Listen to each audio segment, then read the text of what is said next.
Vladimir Putin का भारत के visit का आज दूसरा दिन है और सबसे बड़ी बात यह है कि इस विजिट में क्लोज्ड डोर मीटिंग्स में जिस प्रकार की चर्चा हुई उसमें एक शब्द बड़ा फ्रीक्वेंटली आया और वो शब्द था चाइना। एक चीज़ को समझने की कोशिश कीजिए कि भारत और रशिया के लिए एक कॉमन अगर कोई आइडेंटिकल थ्रेट है तो वो है चाइना। एक जगह पर जब चाइना अपने आप को रशिया का क्लोजेस्ट पार्टनर बोलती है तो उस समय पूरे विश्व को ये लगता है कि ये बात सच है, क्योंकि दोनों बहुत क्लोजली एम्बेडेड हैं, बहुत टाइटली एक दूसरे को एम्ब्रेस करते हैं।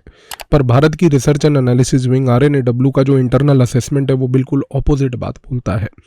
वो कहता है कि चाइना आज की डेट में रशिया की वल्नरेबिलिटी को डेलिबरेटली एक्सप्लॉइट कर रहा है, और अगर इस एक्सप्लॉइटेशन को कोई एक शक्ति तोड़ सकती है और कोई शक्ति यहाँ पर एक स्टेबलाइजेशन प्लान ऑफर कर सकती है तो वो केवल भारत है। इस बार व्लादिमीर पुतिन के चर्चा के दौरान भारत की रिसर्च एंड एनालिसिस विंग की तरफ से पेश किया गया जो एक महत्वपूर्ण एस्टीमेट था, उसमें रशिया को 5 ऐसे स्पेसिफिक फॉल्ट लाइंस के बारे में बताया गया, जिन फॉल्ट लाइंस को पहली बात तो आज चाइना रूस के अंदर जाकर एक्सप्लॉइट कर रही है, और यहाँ पर भारत और रशिया के पास एक अपॉर्चुनिटी है इसको काउंटर करने की, जिसके ऊपर सहमति पुतिन ने अपने दूसरे दिन के विजिट के दौरान आउटराइट लेवल पर, एब्सोल्यूट लेवल पर की। सबसे पहला, भारत की रिसर्च एंड एनालिसिस विंग का एस्टीमेट ये कहता है कि जब से यूक्रेन का युद्ध स्टार्ट हुआ तब से वेस्टर्न कंट्रीज ने, खास करके अमेरिका के द्वारा लीडरशिप में, रशिया को फाइनेंशियल लेवल पर सैंक्शन करके उसको कमज़ोर करने की एक पूरी की पूरी रणनीति तैयार करी। इस कॉन्टेक्स्ट में उसके ट्रेड को रोका, बैंकिंग चैनल्स को ब्लॉक किया, स्विफ्ट से उसको बाहर निकाला, और सबसे बड़ी बात उसको टेक्नोलॉजिकल लेवल पर भी पीछे करने की कोशिश करी। लेकिन यहाँ पर चाइना ने स्टेप इन किया, और चाइना ने स्टेप इन किया एज अ दोस्त। लेकिन भारत की रिसर्च एंड एनालिसिस विंग ये बात बताती है, और उसने रशिया को ये बात क्लियर कट तरीके से बताई जो रशिया खुद भी समझती है, कि जब चाइना यहाँ पर वेस्टर्न सैंक्शंस के तहत एक हमदर्द बनकर आया तो चाइना के बैंक्स ने पहली बात तो रशियन पेमेंट्स को कंट्रोल करना शुरू करा। चाइना की जितनी भी कंपनीज हैं वो रशिया को लेकर कोर सप्लायर्स बन गई। चाइना ने अलग अलग प्रकार के लोन्स रशिया को दिए, जिससे रशिया को एक मोमेंट पर तो ये फीलिंग आई कि वो हमारे लिए एक फाइनेंशियल लाइफलाइन है, पर रियलिटी ये है कि ये फाइनेंशियल लाइफलाइन नहीं बल्कि इसको इंटेलिजेंस लैंग्वेज में इकोनॉमिक लीवरेज कहते हैं, क्योंकि रशिया के पास उस मोमेंट पर एक ऐसी परिस्थिति चाइना ने आकर पैदा कर दी कि क्योंकि वेस्ट आपको आइसोलेट कर रहा है, आपके पास और कोई ऑल्टरनेटिव है नहीं, तो आप केवल हमसे ही जुड़िए, और रशिया इस चाइना के ट्रैप में धीरे धीरे जाकर फंसता गया। लेकिन यहाँ पर जब पिछले लगभग 2 सालों से भारत ने एक ऑल्टरनेटिव पेश किया, जिसमें उसने रशिया से तेल खरीदा, तेल खरीदने के बाद पेमेंट्स जो हैं वो बायलैटरल करेंसी स्वैप्स के थ्रू करी, तो एक नई ऐसी इकोनॉमिक लाइफलाइन पैदा हुई, जहां पर पहली बात भारत ने किसी प्रकार का कोई भी इकोनॉमिक लीवरेज जो है रशिया के ऊपर नहीं किया।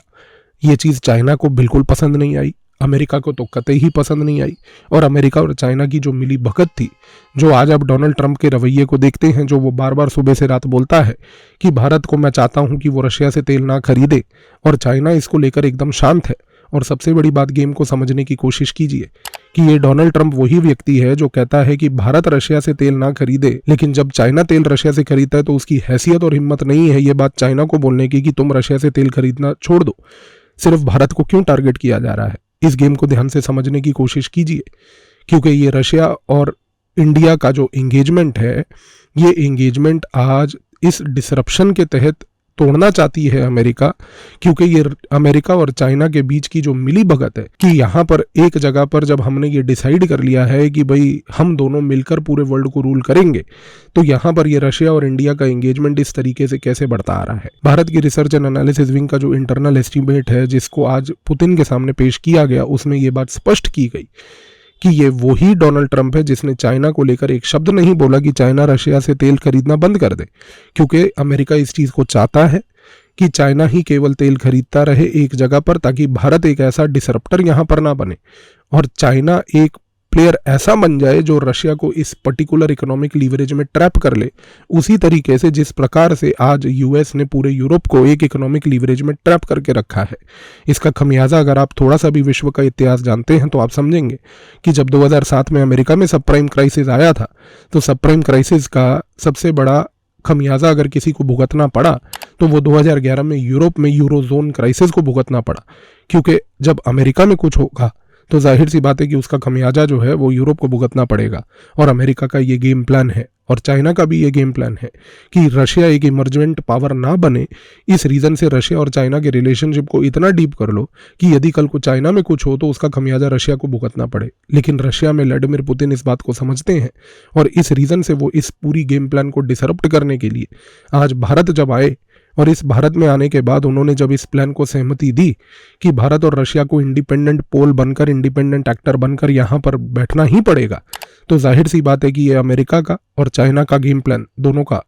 इस तरीके से नष्ट होता हुआ दिख रहा है। दूसरा सबसे बड़ी बात, आज अगर हम बात करें यूक्रेन के बाद,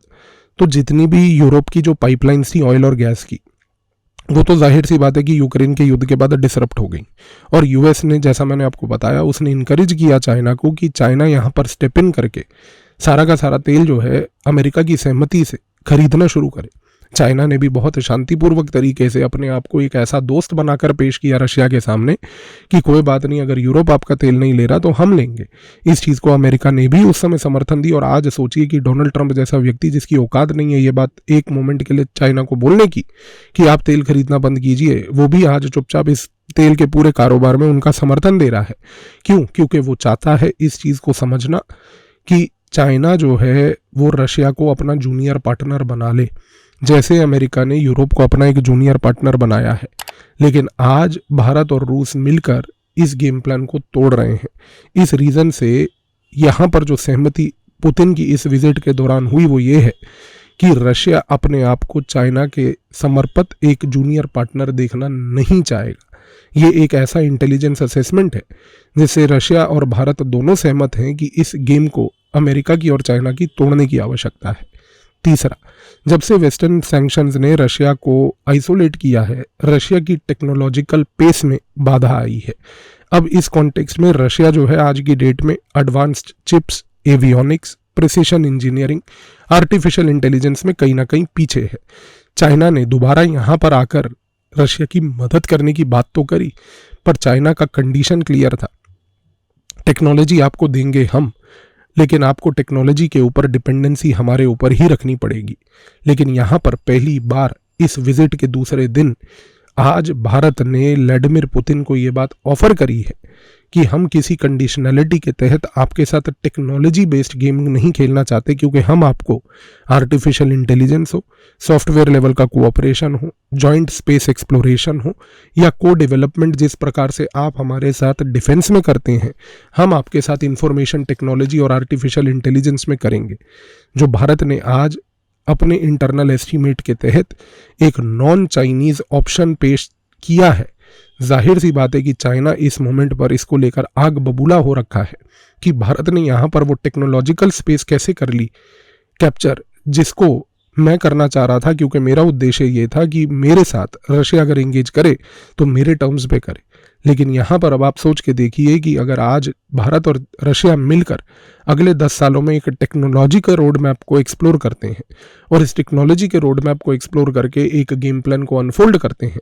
तो रशिया की जो निर्भरता इस मोमेंट पर चाइना पर है वो घटेगी और रशिया एक डोमिनेंट इंडिपेंडेंट एक्टर बनने में सक्षम रहेगा।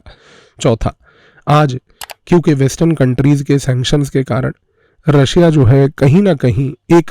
ग्रेट वॉल ऑफ चाइना को उसके बियॉन्ड जाने की क्षमता नहीं रख पा रहा। इस रीजन से भारत की रिसर्च एंड एनालिसिस विंग की तरफ से एक एस्टीमेट रशिया को यह पेश किया गया कि क्यों ना हम दोनों मिलकर ग्लोबल साउथ की कंट्रीज में एंगेज करें। रशिया को यह बात समझाई गई कि आप हमेशा से ग्लोबल साउथ की कंट्रीज से रिलेटिवली दूर रहे, लेकिन आज हमारी जो निर्भरता ग्लोबल साउथ पर है, ग्लोबल साउथ की निर्भरता हमारे ऊपर है और ग्लोबल साउथ का जो ट्रस्ट भारत के ऊपर है, क्यों ना हम इन दोनों को लीवरेज करें इस तरीके से कि कल को हम ग्लोबल साउथ के सामने जाकर मिल बांट कर ये बात एक स्पष्ट तरीके से पेश करें कि यहाँ पर एक non Chinese, non American alternative आपके साथ है जो आपके विकास के लिए यहाँ पर बैठा है। तो आज रशिया ने जो चीज़ की सहमति भारत को दी इन क्लोज्ड डोर मीटिंग्स में कि भारत और रशिया एक ग्लोबल साउथ डिप्लोमेसी को आने वाले समय में अब एक्सप्लोर करेंगे। अगले 1 साल में आप इस रोड मैप को देखिएगा कि कैसे भारत और रशिया के जॉइंट कोलैबोरेशंस ग्लोबल साउथ की कंट्रीज में non China, non west alternatives बनकर उभरने वाले हैं। 5वां, चाइना आज की डेट में एससीओ शंघाई कोऑपरेशन ऑर्गेनाइजेशन के तहत जिस प्रकार से सेंट्रल एशिया में दबदबा अपना बना रहा है, रशिया की ग्रिप सेंट्रल एशिया में मजबूरन अनफॉर्चुनेटली कमजोर हो रही है। रशिया को ये बात समझ आ रही है कि मुझे सेंट्रल एशिया की स्ट्रेटेजिक स्पेस को कैप्चर करना है, क्योंकि भूलिए मत, सेंट्रल एशिया एक मोमेंट पर सोवियत यूनियन का हिस्सा था और सोवियत यूनियन का हिस्सा होने के नाते वो एक रशिया का स्ट्रेटेजिक बैकयार्ड था। इस रीजन से रशिया ने इस स्ट्रेटेजिक स्पेस को रिक्लेम करना शुरू कर दिया है और ये स्ट्रेटेजिक स्पेस को रिक्लेम करना शुरू उसने किया है अपने फोकल पॉइंट अफगानिस्तान से। अफगानिस्तान में जिस प्रकार से रशिया और तालिबान का एंगेजमेंट है, ये टेम्पलेट बना भारत के लिए। और जिस प्रकार से रशिया ने तालिबान को डिप्लोमेटिक रिकग्निशन दिया, जिस प्रकार से रशिया ने तालिबान के साथ एंगेज कर कर अपनी एम्बेसी को खुला रखा और रशिया ने जिस प्रकार से डिप्लोमेटिक लेवल पर इस मूवमेंट के साथ अफगानिस्तान में एक डीप एंगेजमेंट बना के रखा है, इंडिया ने वही टेम्पलेट फॉलो करते हुए अब आप समझने की कोशिश कीजिए और डॉट्स को कनेक्ट कीजिए कि व्लादिमीर पुतिन की विजिट से 2 महीने पहले क्यों भारत ने तालिबान की लीडरशिप को भारत बुलाया, लीडरशिप को भारत बुलाकर डिप्लोमेटिक रिकग्निशन के इस पर्टिकुलर एस्पेक्ट को कि हम अपनी एम्बेसी को अब रीओपन करेंगे बोला। इसके साथ साथ क्यों उसके बाद तालिबान के कॉमर्स मिनिस्टर को भारत बुलाया, क्यों कॉमर्स मिनिस्टर को बुलाकर भारत के कमर्शियल लीडर्स और इंडस्ट्री लीडर्स के साथ मिलवाकर एक कॉमर्स बेस्ड एंगेजमेंट खोला, क्यों तालिबान के उस समय के लीडरशिप को बुलाकर उन्होंने जिस तरीके से सहारनपुर में दियोबंद मदरसा ले जाकर दियोबंद के साथ बातचीत करी। अब आप गेम को कनेक्ट करके देखिए, क्योंकि इस मोमेंट पर एक सिनर्जी भारत और रशिया के बीच कन्वर्ज होती हुई दिख रही है कि अफगानिस्तान एक ऐसा फ्रंटियर है जहां पर अगर दोनों ये शक्तियां जुड़ जाएं तो अफगानिस्तान के साथ साथ वो पूरे सेंट्रल एशिया को डोमिनेट करेंगी और सेंट्रल एशिया और अफगानिस्तान को डोमिनेट करते हुए ये इंश्योर करेंगी कि चाइना का जो वहां पर गेम प्लान है वो कमजोर हो जाए। तो एक चीज तो क्लियर है, चाइना आज की डेट में एक चीज याद रखिए, वो रशिया से डरता नहीं है। चाइना को ये पता है कि मुझे रशिया से किसी प्रकार का कोई फियर नहीं है, लेकिन अगर चाइना किसी चीज से डरता है तो वो एक चीज है, वो है एक स्ट्रॉन्ग इकोनॉमिकली पावरफुल रशिया, और वो भी वो रशिया जो क्लोजली अलाइंड है भारत के साथ। आज चाइना अगर किसी चीज से डरता है तो वो डरता है एक ऐसे रशिया से जो कि स्टेबलाइज्ड है भारत की वजह से, एम्पावर्ड है भारत की वजह से, एक ऐसा रशिया जो कनेक्टेड है एशिया में भारत की वजह से। तो यहाँ पर जो चाइना की लॉन्ग टर्म स्ट्रेटजी है कि साउथ एशिया में वो एक डोमिनेंट प्लेयर बनने की कोशिश कर रहा है, सेंट्रल एशिया में वो रशिया की स्पेस को कैप्चर करके एक डोमिनेंट प्लेयर बनने की कोशिश कर रहा है, वो सारी कहीं ना कहीं कोलैप्स होते हुए दिख रही है। तो ये विजिट के जो मायने हैं ये बिल्कुल क्लियर है, ये किसी प्रकार की कोई सेरिमोनियल विजिट नहीं है। आज दूसरे दिन ये बात प्रूव हो गई कि ये विजिट एक बहुत बड़ा ऑपरेशन है, ये विजिट एक जियोपॉलिटिकल ऑपरेशन है, क्योंकि यहाँ पर जियोपॉलिटिक्स में सिर्फ फ्रेंडशिप मैटर नहीं करती, एक ही चीज मैटर करती है और वो है लीवरेज। आज अगर चाइना को ये बात पता है कि वो एक कमजोर रशिया चाहता है जिसको वो कंट्रोल करना चाहे, तो यहाँ पर भारत है जो इस मोमेंट पर एक मजबूत रशिया चाहता है, ऐसा रशिया जो चाइना के जंगल में ना फंसे, और रशिया यहाँ पर सरवाइव करना चाहता है इसी नजरिए से कि किसी न किसी तरीके से वो अपनी पावर को इस प्रकार से डिस्प्ले करे कि वो अमेरिका का गेम, चाइना का गेम दोनों को अंडरमाइन करते हुए भारत के साथ एक नया स्ट्रेटेजिक लेवल पर कोऑपरेशन देखे, जो आज की इस विजिट में देखने को सेकेंड डे पर बहुत क्लियर कट मिला। धन्यवाद।